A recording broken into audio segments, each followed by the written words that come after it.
If you want to get out of the box of anxiety, 3 things are going to help you, and I'll explain what they are in this video. So hi, my name is Rachel, and in a previous video I explained or shared 3 things that I used to do to try and manage my social anxiety that didn't really help. In fact, they made me more anxious. And today I'm going to be sharing with you 3 things that actually do indeed help. So before I go any further, I just wanted to make it clear that none of these are a magic pill. So these are skills and attitudes and ways of being that we want to cultivate over time. So number 1 is presence, which consists of 2 elements. So number 1 being awareness and the other being acceptance. So this is important because when we're stuck in an emotional habit like anxiety in certain situations, we are essentially stuck in what I call the loop of doom. So we have thoughts that affect how we feel on our emotions, that affect our actions, that affect our experiences and our outcomes in life. So if the input of thoughts is negative, it's going to affect the whole chain, creating a loop of doom if we're not careful in how we navigate and how we manage this. So, for example, you have a thought like, I'm terrible in social situations, or people don't like me, people don't respect me, or I'm boring.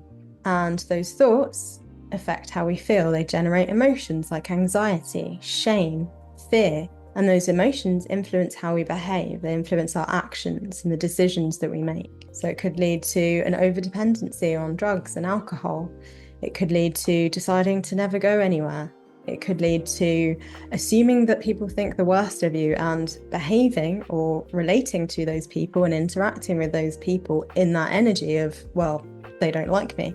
And what happens is the world is going to mirror back what we are doing, what we're thinking, what we're feeling, and how we're acting. And it's going to create certain outcomes that lead us to feeling separate, feeling isolated, reinforcing that loop of doom, reinforcing those crap beliefs that we have about ourselves, and probably a lot more anxiety too. So how do we get out of the loop?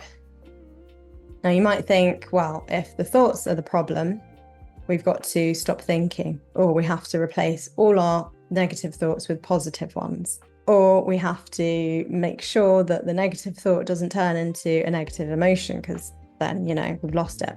And that's actually not the case, because frankly, it's impossible to stop thinking negative thoughts or to not feel negative emotions. We don't have to try and go that route because it's not going to work. So the way to come out of this loop of doom is through presence. It's through present moment awareness. So essentially being with, observing, and importantly, allowing our experience, the emotions, the thoughts, even the situations that aren't favorable. So if we're feeling uncomfortable in a certain situation or thinking about a certain situation, presence looks like noticing the thoughts without judging them and without adding to them. Noticing them like a bird flying across the sky of our mind.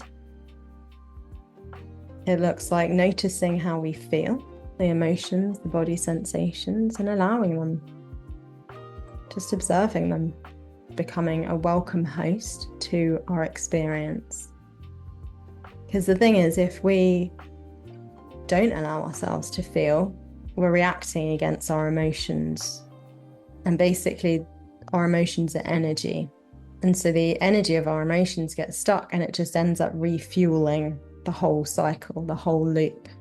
But if we feel the emotion, then that emotion can be expressed and it can leave. And so that loop of doom isn't reinforced. The biggest source of our pain is usually the resistance that we have against what is, against our experience or ourselves or a situation. I shouldn't be this way. Things shouldn't be this way. I shouldn't be feeling this. So suffering equals pain times resistance. The more we resist, the more we suffer. So start embedding the belief that it is okay. It is okay to feel this. Being a welcome host to your experience. So number 1 is presence, and number 2 is kindness. So as we start to become more aware of our experience and more accepting of our experience, this creates space for us to start to cultivate a new relationship with ourselves and even with our anxiety. We can stop viewing ourselves through the lens of what other people may think. We can start to be a supporter, a friend, a protector, instead of being the enemy. This is going to help to cultivate a sense of ease and safety inside of us, which we so desperately need, especially in those moments of anxiety where we do not feel safe. That is exactly the moment that we need to have a friend in ourselves. So starting to reassure yourself that actually it's okay to be what you are and who you are. It's okay to be different. It's okay to be an introvert. It's okay to not know what to say. It's okay if you're feeling a little bit nervous. We receive an awful lot of messaging from society that tells us that it's bad to be who we are. And it's up to us. It's our responsibility to actually say no and remind ourselves that we are worthy of love and kindness and respect as we are. We wouldn't have been born if that wasn't the case. And having a supporter inside of yourself is so powerful. Imagine walking into a typically anxiety-inducing situation with the thought or the voice internally whispering to you that I'm here for you, versus you're not normal. Or imagine you did something a little bit embarrassing, which we all do. And the inner voice says, it's okay. We all do silly things now and again. Versus, you're so stupid. They're completely different energies. One supports and the other tears down. Okay, so this relationship that we have with ourselves is so important. And we can cultivate this relationship of support, of safety, of understanding, of refuge through various means. So the way we speak to ourselves, the things that we affirm out loud, through certain actions that we take. We can do it through meditation. And for me, one of the most powerful ways to cultivate this kind relationship with myself is through writing, through journaling. Particularly helpful when you're having a hard day or something's terrifying you and you just need that sense of support. It's really helpful to just write to yourself in that nurturing voice. And you'll see that you have everything inside of you that you need, like all the wisdom, all the love, all the clarity, it's there. So in another video, I'm going to show you a few techniques, including journaling, that can help you to cultivate this self-compassionate relationship, which for me has been a game changer. So one way of starting small in relation to kindness and developing that self-kindness in particular is to just start noticing moments where you don't feel supported by yourself, where maybe you're pushing too hard or judging yourself based on what you think other people think or what the messages that you've received from society. And then when you notice it, see if you can just invite a new way by asking yourself, what would I say to someone that I cared about who is in this situation? And just see what comes through. So we are almost done, and we're on to the last key skill, and that is savoring.